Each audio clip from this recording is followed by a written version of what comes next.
인텔의 11가지 문제. 2020년 초에 나는 마스터 클래스 과정을 운영했는데 그 중에 한 과목으로 중요한 문제들을 파악하고 여기서 해결 가능한 과제 걸리기가 있었다. 각각 다른 회사 출신의 중요 5명이 스터디 그룹에 참여했다. 반도체 산업에 종사하는 사람들의 무의 법칙은 거의 종교나 마찬가지였다. 기사를 다 읽고 나자 몇몇 참가자는 현재 일탈에 매우 다양한 분야에서 문제에 봉착했다고 말했다. 무의 법칙의 종말은 무의 법칙은 반도체를 점점 더 작고 빠르게 만드는 능력 덕분에 가능했다. 생산, 모바일, AM홀딩스 등등에서 무의 법칙, 클라우드, 인텔의 진짜 클럭스는 뭘까? 스터디 그룹 참가자들은 인텔이 직면했던 여러 문제가 매우 어렵다는 점에 다들 동의했다. 그러나 중요성에 있어서는 의견이 달랐다. 참가자 중 한 명은 아쇼는 이렇게 말했다. 생산 문제를 해결하지 못하면 클라우드 시장과 거기에서 발생하는 매출을 모두 잃게 됩니다. 인텔이 차세대 7나노미터 노트를 만들지 못한다면 그저 떠드는 TSMC 고객이 될 뿐입니다. 다른 참가인 에비게일은 조직 문화가 가장 큰 문제라고 주장했다. 작은 프로세스를 개발하려는 경쟁이 점점 끝나고 있어요. 클라우드 시장은 원가로 경쟁하는 시장으로 변모하는데 인텔은 제대로 대응을 못했어요. 참가자들은 또한 사물 인터넷, 인공지능 그리고 클라우드 문제의 해결 가능성에 관해서도 토론했다. 인텔이 세 가지 문제에 능동적으로 대처하기 위해서는 박리담이형 제품이 중요하다는데 기본적으로 의견이 일치했다. 인텔이 과연 할 수 있을까? 이를 도입하려면 하드웨어와 소프트웨어의 조합, 고객 친화성, 프로세스의 높은 수익과 방향에 다른 저수익 제품 등의 문제에 직면하게 된다. 참가자들 중에서 반 이상의 인공지능 이슈가 중요하면서도 해결 가능하다고 생각했다. 그들은 인텔이 하바나 랩스를 별도로 운영했다면 딥러닝 시장에서 우위를 차지할 수도 있었다고 생각했다. 그러나 이 점원화된 시장이 커봐야 얼마나 커지겠는가. 기업 문화는 다른 문제들과 서로 얽혀 있었다. 참가자들은 인텔의 높은 시장 점유율과 고수익 그리고 무법칙에 따라서 정확하게 높아지는 집적도 등으로 직원들의 믿음습관, 업무 처리 과정이 오랜 기간 굳어졌다고 말했다. 패트릭이라는 말 많은 참가자는 인텔의 사업 기회에 더 관심이 많았다. 진짜 해야 할 일은 기회를 잡는 것입니다. 이들은 무의 법칙이 끝났는지에 대해서는 확신하지 못했다. 인텔은 앞서 나갈 수 있다고 장담했지만 몇 시간에 걸친 토론이 끝난 뒤에 나는 각 참가자에게 문제별로 중요성과 해결 가능성의 점수를 매겨달라고 했다. 진정한 인텔의 클럭스를 알기 위해서는 기업 문화와 최근에 발생한 생산 문제의 원인을 파악해야 한다. 인텔의 계획은 2020년 5월 TSMC는 $125를 애리조나에서 했고 2021년 7월에 갤싱은 반도체 시장의 선두를 탈환하는 계획을 발표했다. 기업의 7가지 성장 요소. 많은 기업의 CEO들은 이렇게 말한다. 우리의 주요 과제는 성장입니다. 기업의 성장에 대한 CEO의 이런 견해는 전혀 새로운 것이 아니다. 성장률이 매우 저조하거나 성장이 느려진다는 말은 기업의 CEO와 현안을 이야기할 때 늘 듣는 성장 둔화는 문제를 분석하려면 우선 기업의 역사와 기대 효과부터 살펴야 한다. 대부분의 기업들에서 성장은 기업의 경쟁력과 조직의 유연성 그리고 기업가적인 통찰력이 모두 혼합된 복잡한 문제다. 클럭스를 찾으려면 이 세 요소를 정확히 평가하고 그 위에 가치 창출 성장을 위한 논리와 메커니즘이 수반되어야 한다. 가치 창출 성장은 기업의 성공에 없어서는 안 될 비법 양념 같은 것이다. 기업가 정신의 발현으로 성장의 의미와 작동 원리. 성장이라는 말은 증가와 건강이라는 의미의 고대어에서 유래한다. 나는 여러 기업의 성장률 데이터를 볼 때마다 어떤 일관성도 없다는데 놀라곤 한다. 나는 과거의 어느 한 시점을 기준으로 이전 23년간의 매출 성장률과 이후의 3년간의 성장률을 비교해보고 깜짝 놀랐다. 매출, 이익, 자산이 기타 회계용으로 측정되는 기업의 성장률과 주가는 확실히 다르다. CEO들은 주가가 상승하기를 바라지만 기업의 성장과 주가는 단순하지도 않고 직접적인 관계도 없다. 나는 경영대학원 수업 첫 시간에 학생들에게 예상 점수에 대해서 설명한다. 과학에는 보통 논문 서적이나 시험 점수로 여러모로 평가했습니다. 그러나 이 과목에서는 평가 방법을 바꾸겠다고 말한다. 이번 학기에는 과거 여러분이 다른 과목에서 낸 성적을 기준으로 이 과목의 성적을 예상한 다음에 여러분의 실제 성적과 그 예상 성적의 차이로 평가하겠습니다. 주식시장은 기업의 인수합병으로 발생할 미래가치를 더하고 빼는 복잡한 계산이 작용하는 시장이다. 이것이 급격한 성장이 가진 환상이다. 우리는 결국 성장률이 하락하는 것을 알고 있다. 당신이 장기 투자를 하면서 모든 수익을 재투자한다고 해도 연평균 7%의 주가 상승 이상을 얻기가 힘들다. 요소 1. 팽창하는 시장에 특별한 가치를 창출하라. 별거 없네요라고 말할지 모르지만 팽창하는 시장에 특별한 가치를 창출하는 노력은 기업 경영에서 성공하려면 필수로 갖추어야 할 덕목이다. 나는 2016년 초에 바니코라는 기업의 전략 컨설팅을 맡았다. 그리고 그 회사의 전략의 날에 회의에 참석해서 과거 현재를 조명해보는 기회를 가졌다. 평창 보다시피 이렇게 기업 경영에서 전략에서 이 효율성은 당신이 창조하는 독자적인 가치 그리고 경쟁사의 침해와 모방 행위에 대한 효과적인 방어가 혼합된 결과물이다. 가치를 창조한다는 의미는 소비자가 직접 제품을 만드는 데 드는 비용보다 더 높은 가치의 제품이나 서비스를 제공한다는 의미다. 가치를 측정하는 효율적인 수단으로 가치 격차라는 것이 있다. 이는 소비자가 기꺼이 지불하려는 금액과 소비자가 직접 만들 때 필요한 금액과의 차이를 말한다. 독자적인 가치는 자사 제품의 가치 격차와 경쟁사 제품의 가치 격차 사이의 차익으로 결정이 된다. 전략이 확장한 독자적인 가치보다 많은 소비자층과 유사한 제품으로 확장하는 행위를 말한다. 최종적으로 보다 창의적인 형태의 확장이란 완전히 새로운 시장에 진입해서 독자적인 가치를 창조하는 것을 말한다. 바니코에게 우선 필요한 조치는 회사의 효율성을 개선하는 것이었다. 할러 역시 효율성 개선의 일환으로 각 지역별로 담당자를 지정하여 격주로 다른 지역 담당자와 만나서 주요 현안을 공유하고 문제 해결 방식을 토의하도록 했다. 두 번째는 다소 능력이 떨어지는 직원들을 인류 수준으로 격상시키는 문제였다. 이런 식으로 변화를 주도하는 한편 다른 쪽에서는 바니코의 고객사를 분석했다. 문제집을 분석한 결과 대형 식품 가공회사의 내부 기술원들은 더 일자리를 살까봐 바니코의 진입을 반대하는 것이 밝혀졌다. 이런 방식으로 바니코는 몇 건의 계약을 성사시킨 후에 할러가 3년에 걸쳐서 이 같은 작업을 진행하는 동안에 바니코는 포화 시장 속의 중견 기업에 불과했다. 요소 2. 불필요한 활동을 없애라.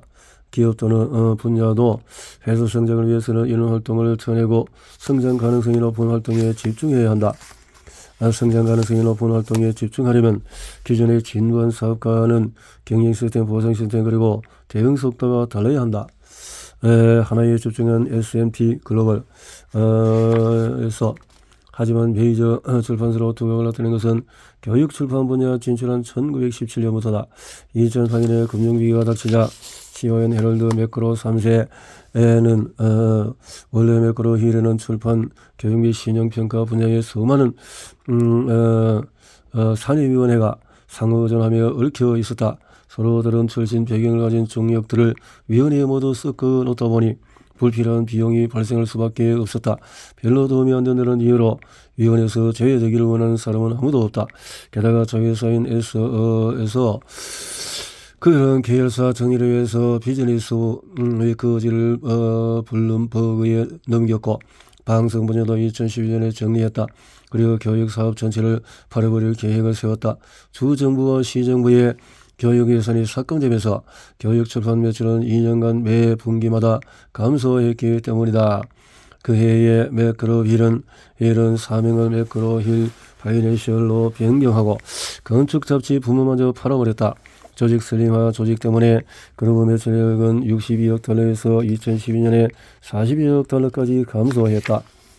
특화 재무 정보 등이었다.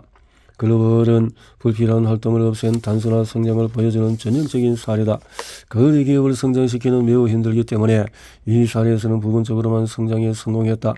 어떤 분야에 성공했다고 하더라도 다른 분야의 실적과 섞이면 그 상징성이 묻힐 수 있다. 그리고 집중하면 성장하기 더 어려워진다. 신속하게 대응하라. 경쟁하는 상황에서 대응 시간은 매우 중요하다. 새로운 기회나 과제가 생기면은 가장 먼저 효과적으로 대응하는 기업이 승리한다. 존 보이드 그는 두 가지로 원인을 분석했다. 첫째, 전투기 조정서 보이드족보다 회전 제네스 경제에서는 보이드 루프를 볼 수가 있다. 기업 운영에서 신속함이 중요한 분야는 고객 불만 처리와 신제품 개발 출시 주기이다. 제품 개발 주기가 빨리지자 엔비디아는 그래픽카드 시장에서 경쟁자를 물리쳤을 뿐만 아니라 이렇게 기술력이 최고라는 칭찬에 익숙해진 미국 기업인들이 다보스 포럼에 참석해서 가장 당황스러운 순간은 중국이 엄청나게 빠른 속도로 미국을 떠들고 있다는 이야기를 들을 때였다. 물론 인공지능을 개발하는 데 노력을 쏟는 것도 중요하다. 그러나 향후 이 기술이 어떤 방향으로 전진될지 아무도 모르기 때문에 국가 차원에서 다양한 활용 계획을 미리 확보해야 한다. 관료 체제가 빨리 움직일 수 있을까? 대개의 경우에 각 주간 주체 간에 전략 통합 실력이 없다면 거대 조직은 빨리 움직일 수가 없다. 이 글을 쓰는 지금 나는 코로나19에 걸려서 자가 격리 중이다. 등등 에서 전염병이든 이런 것들이 요소 4. 인수합병으로 전략을 신속히 이행하고 보완하라. 인수합병이 기업의 성과와 가치에 미치는 영향에 관해서 말 그대로 수백 편의 연구가 있다. 그래도 인수합병으로 주가가 상승하지 못할까? 물론 가능하다. 수익을 내면서 인수합병 등등으로 뛰어난 제품이 많은 마이크로소프트는 풍부한 자본력으로 계속해서 과다한 금액을 지불하고 기업을 인수했다. 인수합병을 하는 이유는 많다. 기업은 초기 시장의 승자를 인수하려는 경향이 강하며 규모의 경제를 시즌하고 싶어한다. 또한 새로운 기업 문화를 수혈하여 기존 기업의 문화를 바꾸기를 원한다.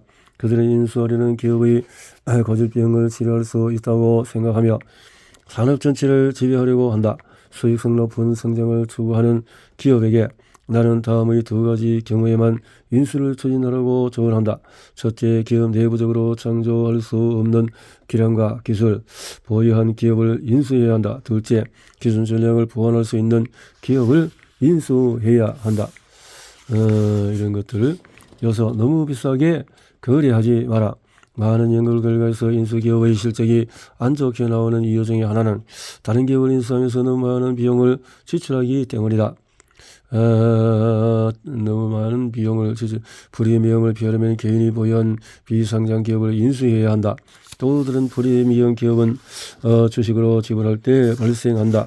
가장 큰 시너지 효과가 나는 인수합병은 인수주체 기업의 사업과 유사한 분야의 기업을 인수할 때다. 그러나 안타깝게도 그런 경우는 별로 없다. 가장 큰 프리미엄은 오만이나 자만심 때문에 생긴다. 이는 중고차 시장에서 흔히 발생하는 숨겨진 결함 때문에 문제가 아니다. 프리미엄을 지급하면 안 되는 이유는 많지만 그럼에도 기업의 시가보다 더 주고라도 인수해야 할 때가 있다. 이런 논리는 빠르게 봉합이 일어나는 산업에도 적용할 수 있다. 요소 6. 혹을 키우지 마라. 혹은 오래된 조직의 중심에 있는 복잡하게 상호 연결된 구조물이다. 마이크로소프트는 1995년 8월 윈도우 95를 발매하면서 매우 특이한 회계 기준을 적용했다. 이런 평활화 작업이 정말로 효과가 있을까? 대부분의 연구 결과는 효과가 없다고 주장한다. 효과가 없다. 수익 없는 기업, 디지털 경제, 그중에서도 특히 공유 경제는 실적이 전혀 없는 기업을 양산했다. 이는 아마존식의 빠른 성장으로 시장에 먼저 침투하고 그 다음 미래 어느 시점에 수익을 창출하게 된다는 개념이다. 언론 전략을 실행할 힘을 얻으라. 문제나 과제의 크럭스를 해결하려면 행동이 필요하다. 이런 특정 행동, 특정 사람들. 그래서 힘을 행사한다고 하면 사람들은 불편하게 생각한다. 특히 집중적으로 추진하면 결국 보상을 받으며 굳은 신념과 확실한 목표로서 전략에 진화로 나는 스웨덴 기업의 초청으로 2013년에 스톡홀름에 가서 연설을 했다. 그날 오후에 8명의 전략 연구들을 만났다. 우리 기업을 복잡한 사회 조직의 한 부분이라고 생각합니다. 이런 이야기는 전에도 많이 들어봤다. 그러나 그가 말하는 현실은 진짜 현실이 아닌 모델이었다. 내가 힘의 행사라는 표현을 쓰자 한쪽에서 한숨 짓는 소리가 들렸다. 이 스웨덴 학자들 말고도 세상을 인간의 주체성이 결여된 하나의 자연 시스템으로 보았던 사람들이 많다. 1976년 나는 보스턴의 하버드 경영대학원에서 UCLA로 자리를 옮겼다. 웹코, 전력과 실행력의 부재, 힘의 행사에 대한 거부감은 단지 스웨덴의 기업거든요. 학자들 사이에만 느끼는 것이 아니다. 우리의 비전, 사람과 기업의 중단 없는 연결, 이렇게 연결하고 문제에서 이런 기업들, 정부 기관은 실권이 없는 리더, 때로는 직책이 문제를 해결하기에 충분한 힘을 주지 못하는 때가 있다. 나는 2005년에 학자, 변호사, 판사, 정치가 그리고 정부 기관 책임자들이 모이는 회의에 초대받은 적이 있었다. 나는 100여 명의 참가들 앞에서 연설을 마친 후에 질문을 받았다. 나의 조언은 별 도움이 되지 못했다. 우선 그녀에게 힘들겠다고 위로하고 그런 문제를 많이 볼 수 있다고 말했다. 그랜드코, 기업을 변화시킨 가상 조직은 나는 프랭크에게 내 전문 분야는 기업 전략이지 연구개발이 아니라고 했지만은 그는 물러서지 않았다. 그녀의 폐기가 마음에 들었던 나는 상호정 선박 시장에 접근하는 구체적인 전략을 세우는데 도움을 주기로 했다. 그 후 2년간 가상사업은 요트부터 어선 장거리 페리선 같은 소형 선박에까지 제품 라인업을 확대하는 일을 어렵게 승인받았다. 사이코, 전륜발이 조직의 리더들, 실험장 사업비, 나는 경쟁사인 프랑스 회사 무슨 제품이 궁금해졌다. 일관성 있게 행동하라. 나는 젊었을 때 암벽타기를 즐겨해서 정복한 바위도 여럿이 있다. 추락을 막아줄 장비라고는 단지 로프 하나밖에 없는 높은 곳에 올라가려면 장비에 신경 쓰지 않을 수 없다. 당시 등산용품의 명품 브랜드로 로프, 베르낭 매철은 여러 지하 동굴을 최초로 탐험한 동굴 탐험가였다. 배철에서 오늘날 배철은 암벽 산악구조 풍력 발전기 유지비 일관성 있는 행동은 서로를 지탱한다. 가장 기초적인 의미에서 일관성이라는 행동과 정책이 서로 모순되지 않는다는 뜻이다. 가장 좋은 경우는 일관성으로 시너지가 발생해 추가적인 힘이 생기는 것이다. 점점 더 많은 미국인들이 일반 검색 엔진보다 아마존에서 온라인 쇼핑을 시작하고 있다. 아마존의 엄청난 성장은 월스트리트를 놀라게 했고 많은 경쟁사가 퇴출했다. 회사의 전략은 항상 고객 중심의 신속한 대응이었다. 사우스웨스트 항공의 전략은 일관성을 보여주는 전형적인 사례다. 레드피는 온라인 부동산 중개업체다. 이 회사에서 이런 대책은 아주 획기적인 것도 아니었다. 지금 생각해보면 그저 훌륭하고 현명한 경영 행위일 뿐이다. 조직된 원가와 우주왕복선. 우주왕복선은 인간의 공학기술과 용기의 합작으로 만들어낸 놀라운 작품이다. 우주왕복선 프로젝트의 가장 큰 두 가지 문제는 조직된 원가와 위원회의 개입이었다. 이런 불일치가 생긴 원인은 이 프로젝트가 모든 사람과 상황을 만족시켜야 한다는 잘못된 생각에 있었다. 내가 대학생일 때 나는 전투기의 성능에 관해 공무원 대령과 이야기하다가 완벽한 전투기는 어떤 모습이어야 할지를 물어본 적이 있다.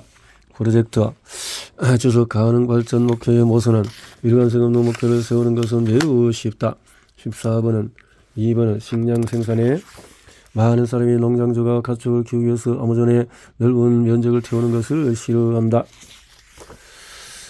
분류를 개해 미국이 2차 세계대전에 참전하기도 전에 사정이 설명한 블랜도그 루즈벨트 행정부의 기본 방침이었다. 이런 것들도 있네요. 우리는 일관성, 변덕스러운 아프가니스탄 전략, 변덕스럽다. 그래서요, 이게 잘못된 이런 정책에서 문제를 일으켰다라는 것을 볼 수 있네요.